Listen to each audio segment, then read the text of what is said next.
What's up guys, Nanu Garage here. Today I'm bringing you another video and I'm going to be talking about why I think the Cadillac CTS-V is the best sedan you could buy. Let's get into it. Alright, so today we're probably going to go out for a drive and I'm going to talk more in depth about these things as we go along. But let me just give you the three main reasons why I think this is the best car, and then we'll hop on road, go on a back road, some straight line rips, and some chill driving, and we'll discuss why I state these three main points. So the first one is going to be the performance on the car and how it has 640 horsepower, how it's rear wheel drive, which makes it super fun. So that's the first thing. The second thing is going to be more performance based in the handling department of this car. Its brakes it's equipped with, the suspension, how the suspension feels, the body roll, how low it sits to the ground, and when you're steering, how it feels when you're near the ground. And then the third thing is going to be how comfortable it is and how you could daily the vehicle. So I'm going to stop talking, let's hit the road, and I'm going to demonstrate all these things, and I'm going to show you guys and prove you that it's the best car you could get. You see a car cool, call the cops, boy. AK all day, body start to drop, boy. Bamba jinya beat down, sari diyan street down. They're trying to lock us up, but we ain't gonna stop, boy. Yeah. They're trying to lock us up, but we ain't gonna stop, boy. They're trying to lock us up, but we ain't gonna stop. So we're gonna start off at the third point that I mentioned, which is how comfortable the car is. So here we are right now. We're in our tour mode, and this car is unbelievably comfortable. The suspension in this tour mode is so smooth and it feels so isolated, this vehicle. The road noise is next to nothing and it's very comfortable to drive. You could daily this vehicle. This vehicle is a very good daily, and I personally think the only thing that would hold back the average person from dailying this car is price and the gas mileage it gets. This car I'm getting about 15.4 miles to the gallon on average, but that's also given that I drive the car the way I want to drive the car, which is the fun way to drive the car, you know? So that's the gas mileage we're getting in the vehicle. It's not too bad if I'm being completely honest with you. If you do this type of spirited driving in a car like a Shelby GT500, then you're probably going to get around 12 or less to the gallon. Obviously, every supercharged car is not going to get the best gas mileage, and this weighing in at 4,100 pounds is obviously not going to get the best with the supercharger on. So now, this car is incredibly comfortable, but you could pop it into its sport or track mode, and this car, the suspension stays almost about the same. It feels like it gets a little bit tighter and the wheel gets a little bit tighter to give you a better response. But this car in a straight line feels incredibly fast. It is 640 horsepower. Now there's more cars out there that are faster than this vehicle. But for the weight of this vehicle and the price of this vehicle, the performance is amazing. So now you guys may be wondering, it's comfortable. It can also go in a straight line, so I'll show you in a little bit how capable it is in a straight line. Then we're going to take it on a back road, and I'm going to show you how this thing handles on a back road. So now you guys may be asking, why wouldn't you pick an E63S up or a BMW M5? Those cars are around similar horsepower. However, the reason I would take this over those two cars is because it's rear wheel drive. Yes, you can turn those cars onto rear wheel drive mode, but once you do it, then all your ESCs are turned off, so it can get even more sketchy than you want it to be, and that's primarily focused towards doing donuts and donuts only, and basically sliding the car. But the reason that I would pick this car over those two all day is just it's rear wheel drive. That's how the car was built. Yes, rear wheel drive, it's harder to put down the power, however, but it gives you a different kind of driving experience when you're not able to just floor it all the time without the back end kicking out. This, in my opinion, gives you more technique that you need to be piloting this vehicle, and it's more fun the more technique you need. It's a lot more engaging than those cars, I believe. And when you're on the back road, yes, it can kick out the back end, but it all comes down to the driver confidence and the driver skill at the end of the day.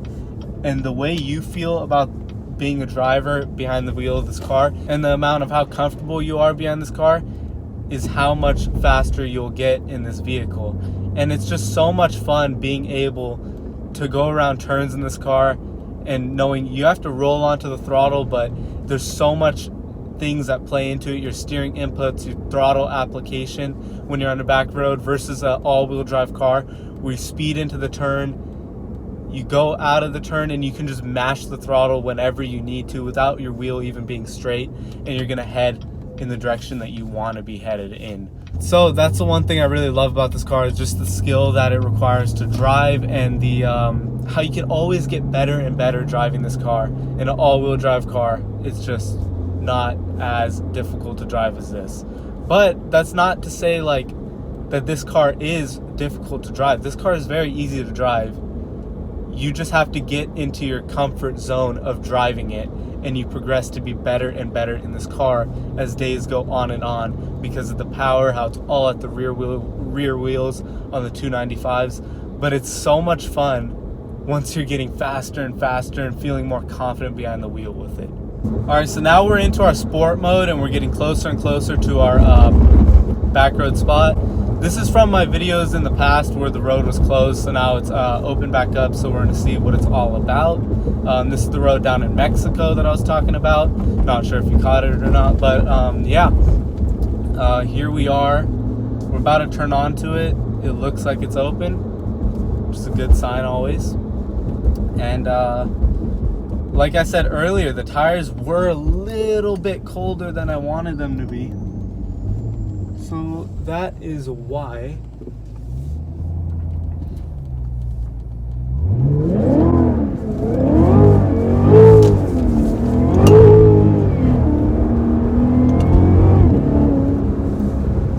we're going to warm them up just a little bit right there. Man, this guy's dropping stuff all out of his tailgate of his car. He dropped a McDonald's cup out. Come on, man.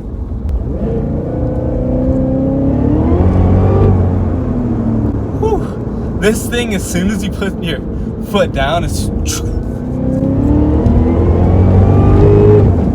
And then these brakes slow down so incredibly fast, and the system automatically hits that downshift for you because it knows you want to go fast. And check out the way it's going to hug that corner. And it just kicks down that shift so immediately. It's just boom, it just hits you in the back.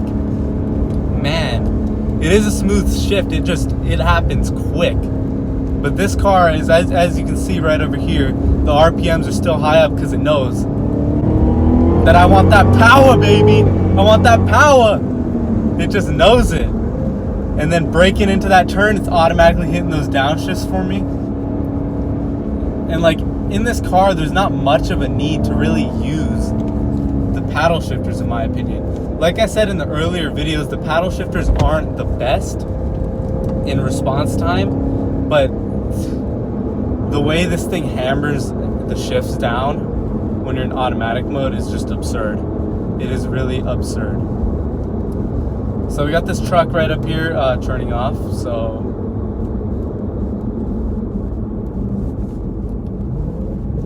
as you can see, flick that downshift for me. We're gonna roll onto the throttle right over here. Now we're fully into it. Oh wow. And it just hugs those corners very well. Yes, there is a little bit of body roll, which is to be expected because it's a 4-door family sedan that weighs 4,140 pounds. But at the same time, it's amazing. It is really amazing what this car is able to do. Yes, an E63S is faster than it. Yes, a BMW is faster than it. But this car, in terms of driver's experience, it's just so fun. It's so engaging. All right, so now, like I said earlier, the straight line is very smooth right over here. And then you just put your foot down and it's like a rocket ship.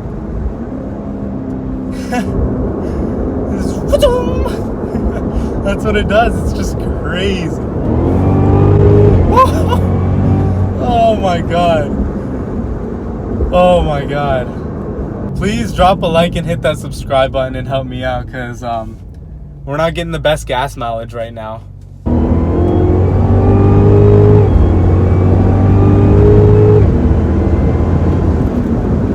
then those brakes just slow us down so quickly. Hits that automatic downshift right over there. See, hugging the turn, rolling on, and we're hitting it. And as you can see, we could slow down pretty quick right there because this truck in front of us.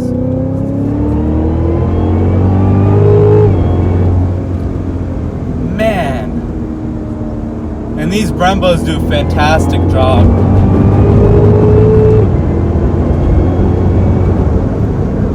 Alright, yeah, that was enough right over there. The system's going to keep on automatically downshifting for us because it knows we want to go fast, but now we're going to take it easy for the easy segment of this video. Kick it in that tour mode. As you can see, all chill now. RPMs are low.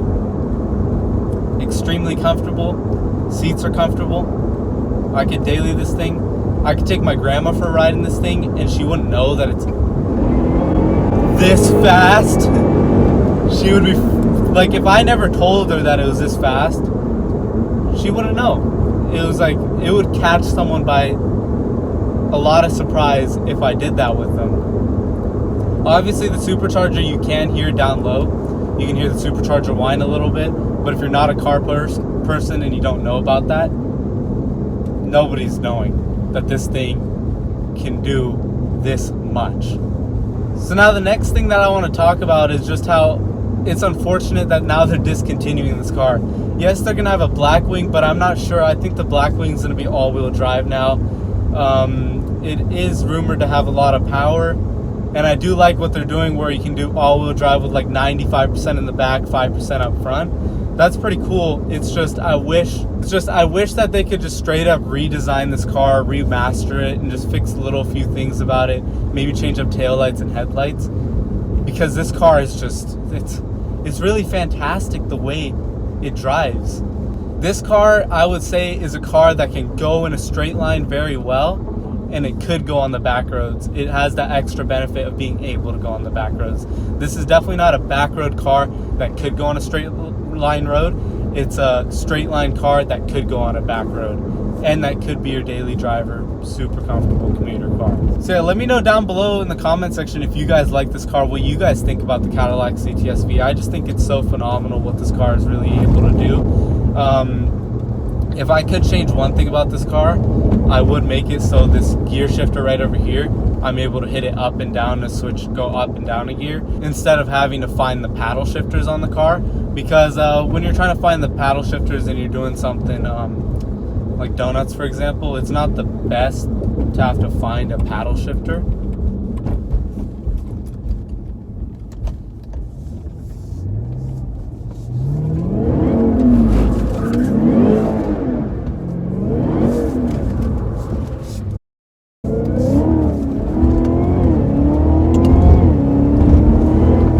But yeah, it's not the best to have to find a paddle shifter mid-donut because you just don't know. They're not column mounted, so you don't know exactly where they are. As you can see right there, not column mounted, so you do not know where to hit it. So that's why having it down low right over here would be pretty cool. Just so you always know where it is. You can always shift the gear. Alright, so that about wraps up the video. Car's comfortable. The car is able to go in a straight line pretty fast, and the car is able to turn pretty good. So yeah, I hope you guys enjoyed the video. Let me know down below in the comment section what you guys thought of today's YouTube video. I would love to hear your thoughts on it. Do you guys like the CTS-V? What do you think about the CTS-V? Let me know down below in the comment section. Also, please subscribe to my YouTube channel. It will really help me out a lot if you guys subscribe to my YouTube channel. Help me pay for the gas. Help me get monetized. We're on that road to 1,000 subscribers. I cannot wait until we get there. So if you guys have any suggestions of what you guys would like to see on the channel, let me know down below in the comment section. Thank you for tuning into today's video. I look forward to seeing all of you guys in the next video.